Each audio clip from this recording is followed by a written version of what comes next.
Good morning, SASM. I want today to think about trust, which I know you've been thinking about this half term. And I'm going to want you to imagine that these bricks here are going to build up trust. They represent how trustworthy someone is. Perhaps you are. And the higher the wall, the more trustworthy you become, or you are. And what you find is that building up trust so that someone trusts you is a very steady thing. And it happens each time you say you're going to do something and you do it.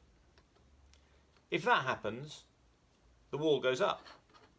You say you're going to do something and you do it. Maybe they didn't have to check up on you and the wall goes up.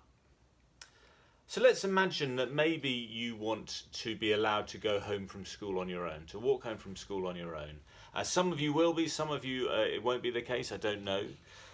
But I think for a lot of parents, you think, well, I'm not sure I can trust my child because what if they get distracted and they don't come home? I'd get very nervous. So you might have an agreement the first time. Your parent might say, well, school finishes at, say it finishes at 3:15.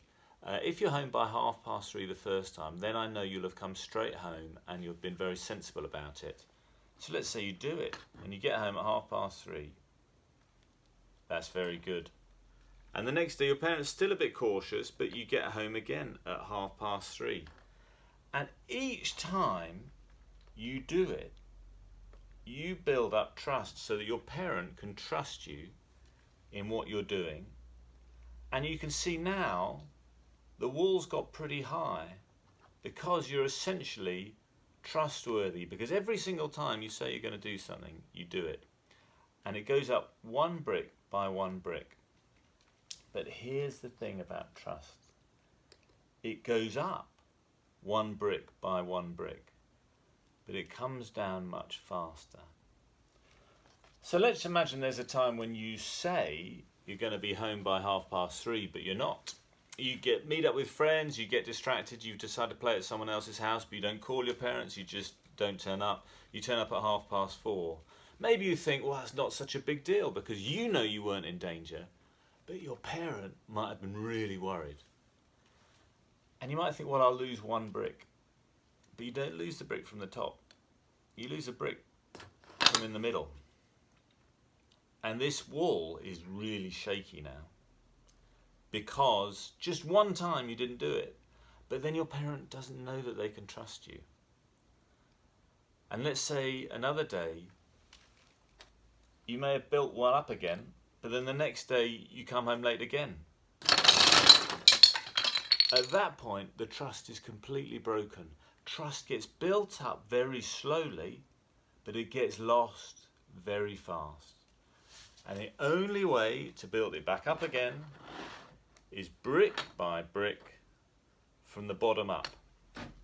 And eventually you can be a trustworthy person again, but it'll take a very long time. So trust gets built up slowly, but it gets lost very easily. And the way you get it is by being dependable and reliable, which are slightly boring words. People don't often, I think, give them the due respect they deserve, those qualities. Being dependable and reliable is massively important because it allows people to build up trust in you. And once people have got trust, anything can happen. Jesus once talked about a widow who kept applying to a judge, complaining about his verdicts. And eventually the judge couldn't be bothered to decide anymore, so he just said, oh, whatever, do what you want. I don't think Jesus was applauding the fact that an injustice happened. What he praised about the widow was she just kept going and she was completely dependable and she built it up brick by brick until the judge knew that the best thing that he could do was obey this person because they were going to keep on coming. So in thinking about trust, I think it leads to another quality, which is being reliable and dependable. They're hugely underestimated qualities, but they're ones I think God embodies, but he wants us to embody. But you build them up slowly and you lose it very fast.